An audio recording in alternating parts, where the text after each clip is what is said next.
பிரச்சனை என்பது பழங்குடி மக்கள் மீதான தாக்குதல், மாவோயிஸ்டுகள் மீதான தாக்குதல் என்பது பல ஆண்டுகாலமாக நடந்து வருகிறது.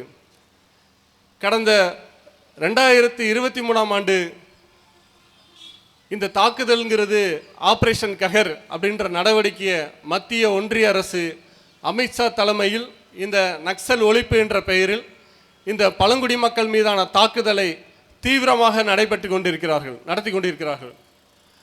அதோட இப்போ கடந்த ஒரு 15 நாட்களுக்கு முன்பு மாவோயிஸ்ட் கட்சியின் பொதுச் செயலாளர் பசவராஜ் தோழர் உள்ளிட்ட 27 தோழர்கள் ஒரு கொடூரமான முறையில் படுகொலை செய்யப்பட்டிருக்கிறார்கள் என்கவுண்டர் மூலமாக. அது என்கவுண்டர்னு சொல்ல முடியல, இன்னொரு வகையான தகவல் வந்துட்டு இருக்குது. அவர் ட்ரீட்மெண்ட்டில் இருந்தார், அவரை கொண்டு வந்து காட்டில் வைத்து படுகொலை செய்து கணக்கு காட்டியிருக்கிறார்கள் அப்படியும் ஒரு தகவல் வருது. ஏன் மாவோயிஸ்டுகளை ஒழிக்கணும், நக்சலைசத்தை ஏன் ஒழிக்கணும் அப்படின்னு இன்னைக்கு அவங்க பாகிஸ்தான் தீவிரவாதிகள் பொதுமக்களுக்கு இடையூறாக இருக்கிறார்கள், அதே போல் ஆயுத வழிபாட்டை செய்துகிறார்கள், வன்முறையை இது பண்ணுறாங்க அப்படின்னு சொல்லி இந்த நாட்டில் ஒரு பயங்கரவாத செயல்களை செய்கிறாங்க, பாலத்தை தவிர்க்கிறாங்க, பல பேர்த்தை என்கவுண்டர் பண்ணுறாங்க, அவங்களோட என்கவுண்டர் பண்ணுறேன் அப்படின்னு சொல்கிறாங்க.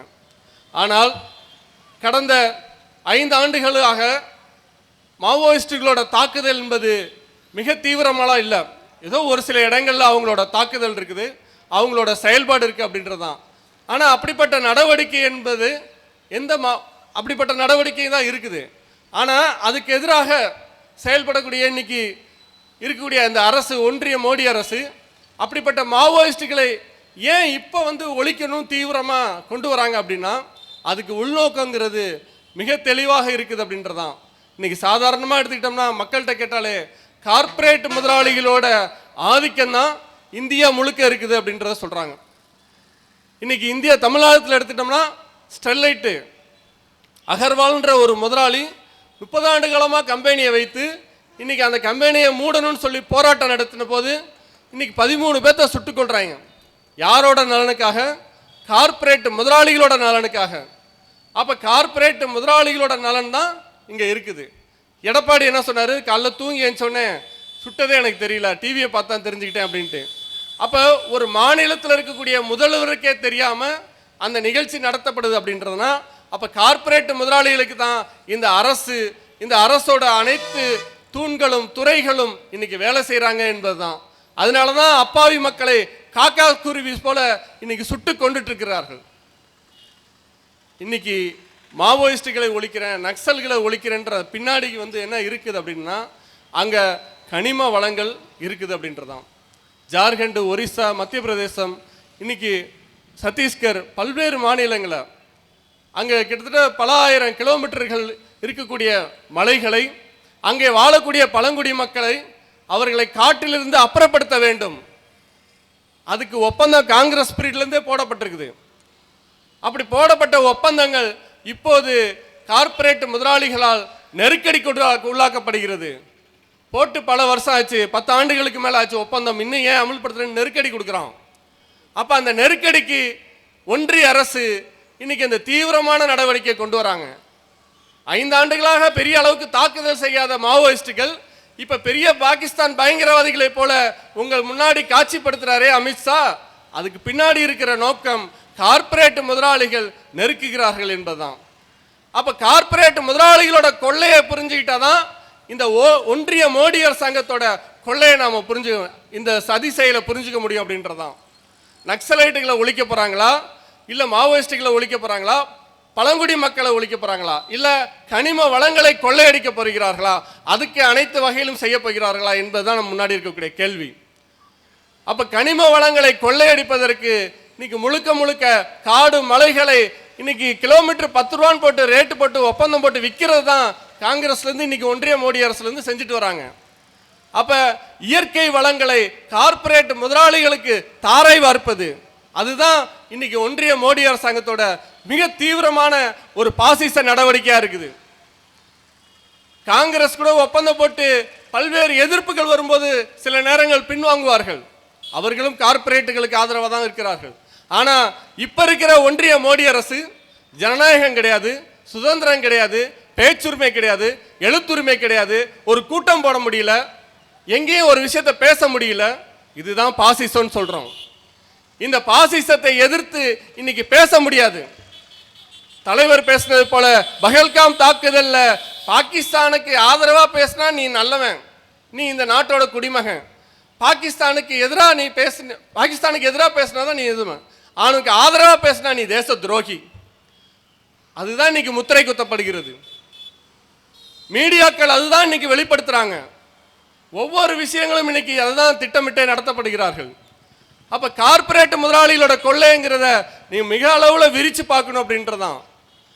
அப்ப மோடி அரசு இன்னைக்கு கார்பரேட் முதலாளிகளுக்கான பல நடவடிக்கை, எத்திலியம், இன்னும் இரும்பு, தங்கம், இன்னும் பாக்சைட்டு, இப்படி பல்வேறு கனிம வளங்கள், இந்தியாவிலே இருக்கக்கூடிய 50% இந்தியாவில் இருக்கக்கூடிய அனைத்து கனிம வளங்களையும் 50% கனிம வளங்கள் சத்தீஸ்கர் பகுதியில் இருக்குது, ஜார்க்கண்ட் பகுதியில் இருக்குது, ஒரிசா பகுதியில் இருக்குது. அப்படிப்பட்ட கனிம வளங்களை வெட்டி எடுக்கணும். அதுக்கு உண்மையை சொல்ல முடியுமா? காடுகளை நான் அழிப்பேன், இயற்கையை அழிப்பேன் அப்படின்னு சொல்லி உண்மையை சொல்ல முடியுமா? சொல்ல முடியாது. ஏன்னா இந்தியாவில் புரட்சி நடக்கும், மக்கள் அடுத்த போராட்டத்தை கொண்டு வருவாங்க. அப்ப அதை மாத்துறதுக்கு, மடை திசை மாத்துறதுக்கு நக்சலைட்டுகளை ஒழிக்கிறேன், மாவோயிஸ்டுகளை ஒழிக்கிறேன்னு சொல்றாங்க. மாவோயிஸ்டுகள், நக்சலைட்டுகள்லாம் எங்கேயோ பாகிஸ்தான்ல இருந்து வந்தாங்க, கனடால இருந்து வந்தாங்க, வெளிநாட்டுல இருந்து என்ன இறங்கி இங்க வந்தாங்களா? அகதிகளா வந்தாங்களா? இந்த நாட்டோட குடிமக்கள்கள். அவங்க உன்னோட நடவடிக்கையை எதிர்த்து போராடிட்டு இருக்கிறாங்க. நீ என்ன அப்படியே ஒரு கம்யூனிஸ்ட் ஆட்சியை இங்க நடத்திட்டு இருக்கிற? கார்பரேட் முதலாளிகளை காக்கா குருவி சொல்ல போல நீ சாதாரண மக்களை சுட்டுக் கொள்ளும் போது ஒவ்வொருத்தனும் கோபம் கொண்டு கொப்பளிக்கிறான். மாவோயிஸ்டுகள் உன்னோட நேரடியா எதுவுமே ஆர்ப்பாட்டம் பண்ணி போராட்டம் பண்ணி எதுவுமே செய்ய முடியாது. அதனால ஆயுதத்தை எடுத்து நாங்கள் பழங்குடி மக்களுக்காக பாதுகாப்போம், காடு மலைகளை பாதுகாப்போம்னு சொல்லிட்டு பல ஆண்டுகளாக போராடிட்டு இருக்கிறாங்க. ஏன் அப்படி உங்களோட போய் பேச்சுவார்த்தை நடத்த முடியல? ஏன்னா உங்களோட செயலில் நேர்மை இல்லை, உண்மை இல்லை, மக்களுக்காக கிடையாது. நீங்க கார்பரேட் முதலாளிகளுக்காக இருக்கிறீர்கள், மக்களுக்காக எங்க இருக்கிறீங்க? அதனாலதான் மாவோயிஸ்டுகள் ஆயுதத்தை வச்சிருக்காங்க அப்படின்னு சொல்றாங்க.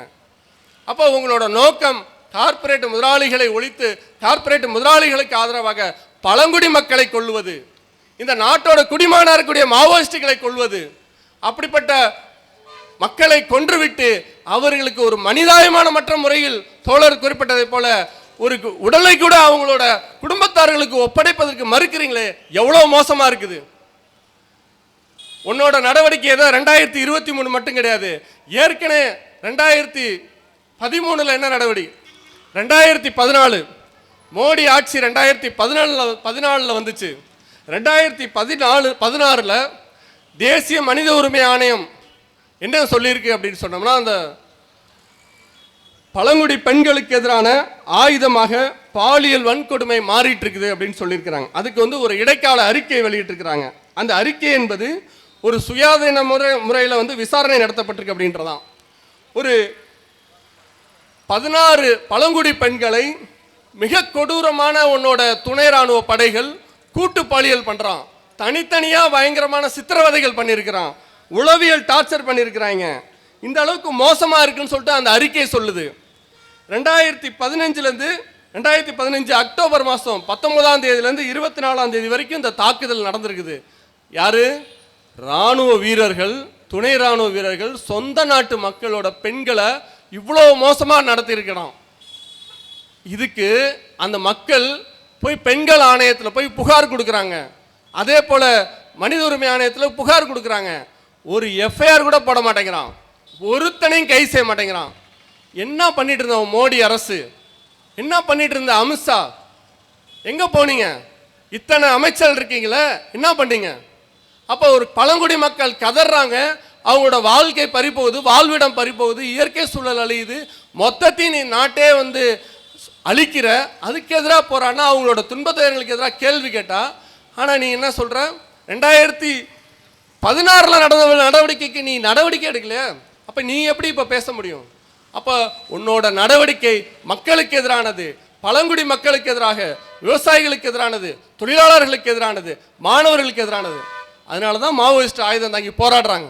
அவங்களோட ஆயுத போராட்டங்கிறது இந்த காலகட்டத்துக்கு சரியா தப்பான்ங்கிறது கூட நாம் பரிசீலிப்போம். அதில் நமக்கு மாற்று கருத்து இருக்குது. ஒரு பெரிய அளவில் மக்களை எழுச்சி போராட்டம் தான் தீர்வு.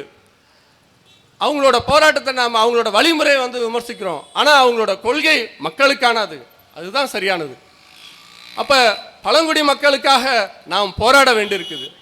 இந்த அரசு என்பது கார்ப்பரேட் முதலாளிகளுக்கு தான் ஒவ்வொரு தருணத்திலையும், ஒவ்வொரு நடவடிக்கையிலும், ஒவ்வொரு திட்டத்திலையும், ஒவ்வொரு செயலையும் நம்ம காட்டிட்டு இருக்கிறான். இந்திய மக்களாகிய நாம், தமிழக மக்களாகிய நாம் என்ன செய்ய போறோம் என்பதுதான் கேள்வி.